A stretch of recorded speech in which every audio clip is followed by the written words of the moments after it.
YouTube पर देख रहे हैं सुपर अर्जेंट न्यूज एक्सप्रेस, तो चैनल को सब्सक्राइब करें, लाइक करें, शेयर करें, कमेंट बॉक्स में कमेंट जरूर करें। फेसबुक पर देख रहे हैं तो पेज को फॉलो करें एवं लाइक करें, शेयर करें। बिहार के पूर्व उप मुख्यमंत्री सुशील कुमार मोदी का अस्थि कलश पहुंचा भागलपुर। भारतीय जनता पार्टी के दिग्गज नेता एवं बिहार के पूर्व उप मुख्यमंत्री सुशील कुमार मोदी की लंबे समय से बीमारी के बाद निधन हो गया। आज सुशील कुमार मोदी का पार्थिव अस्थि कलश भागलपुर लाया गया, जहां भागलपुर के टाउन हॉल में भारतीय जनता पार्टी के कार्यकर्ताओं के द्वारा श्रद्धांजलि सभा का आयोजन किया गया।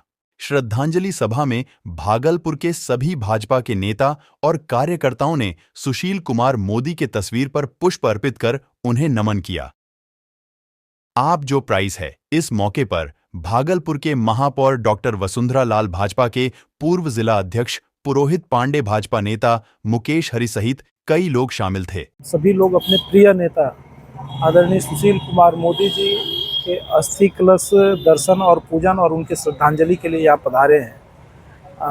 हम सभी लोग जानते हैं कि सुशील मोदी जी न सिर्फ बिहार के उप मुख्यमंत्री बल्कि भागलपुर के लोकप्रिय सांसद भी रहे हैं और बिहार को आज जो विकसित बिहार हम लोग देख रहे हैं, उस बीमारू बिहार से विकसित बिहार, बढ़ता बिहार लाने में सुशील मोदी जी का जो संघर्ष है, उस संघर्ष को भुलाया नहीं जा सकता है।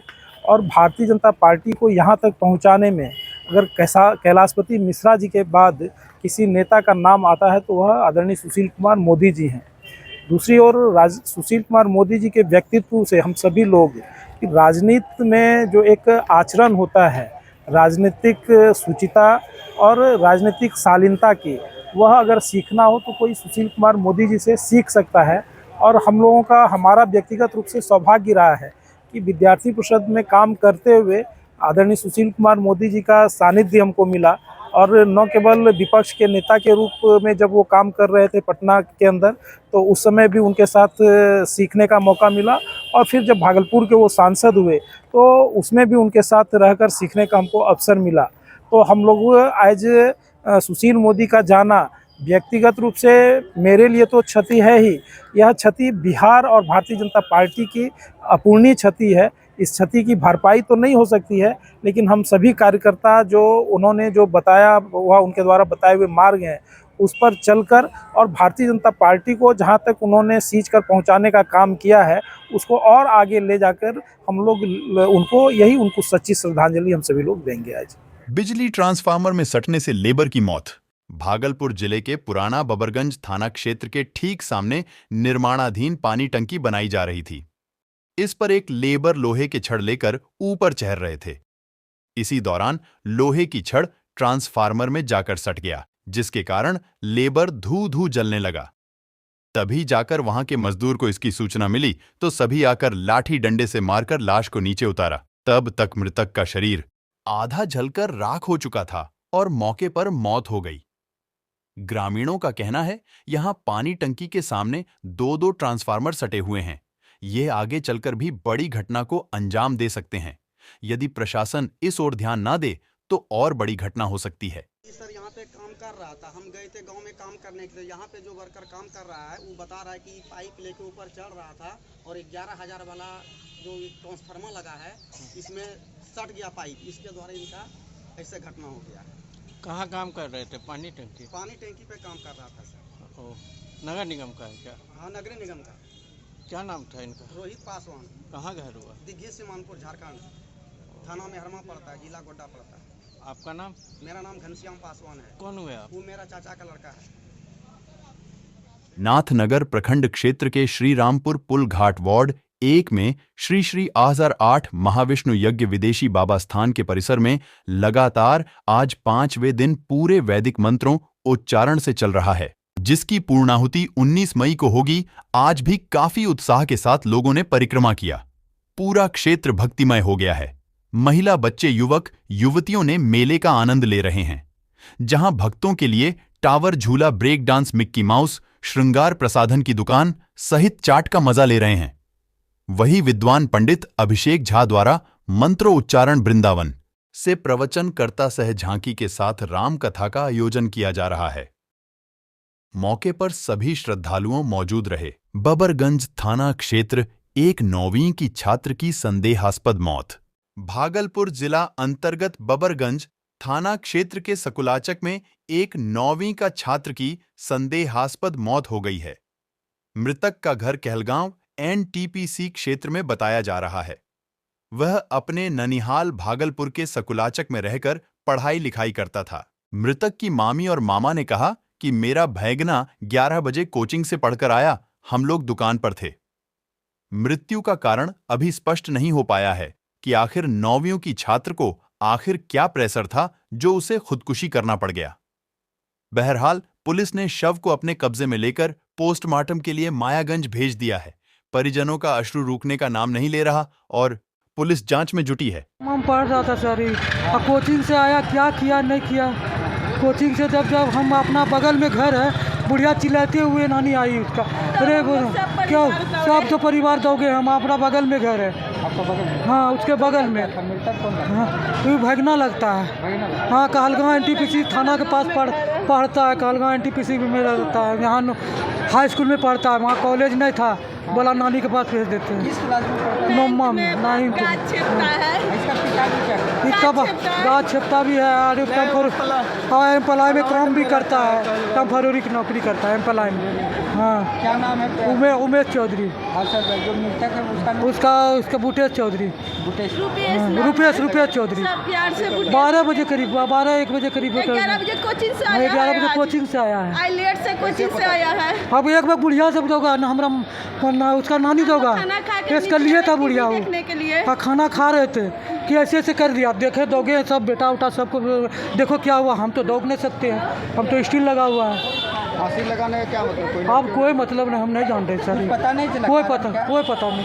कुछ बताता था लड़का? नहीं, कुछ नहीं। हमरे लोग के बगल में घर, क्या बोलेंगे। क्या नाम हुआ आपका? हमारा दिलीप चौधरी। नाथनगर के गणपत राय सलारपुरिया सरस्वती विद्या मंदिर में पत्रिका सप्ताह का आयोजन किया गया। विदित हो कि अर्चना पत्रिका हेतु एवं छात्रों के रचनात्मक कौशल का विकास करने के लिए एक कार्यशाला का आयोजन किया गया। इस अवसर पर उत्तम कुमार मिश्र ने कहा कि आज के दौर में बच्चों में रचनात्मक एवं सकारात्मक सोच का अभाव हो गया है। अतएव छात्रों के मन में लेखन कौशल, सृजनात्मक कौशल, अभिव्यक्ति कौशल एवं तूलिका के माध्यम से चित्रकारी करने की कला को विकसित करने के लिए एवं सृजनता के भाव को विकसित करने के लिए इस प्रकार का आयोजन आवश्यक होता है। कुमारी सविता ने छात्रों को प्रोत्साहित करते हुए कहा कि आपकी रचना मौलिक एवं सकारात्मक संदेश से युक्त होनी चाहिए। इस प्रकार के कार्यक्रम से छात्रों में कल्पना कौशल, चिंतन कौशल एवं रचनात्मक कौशल का विकास होता है।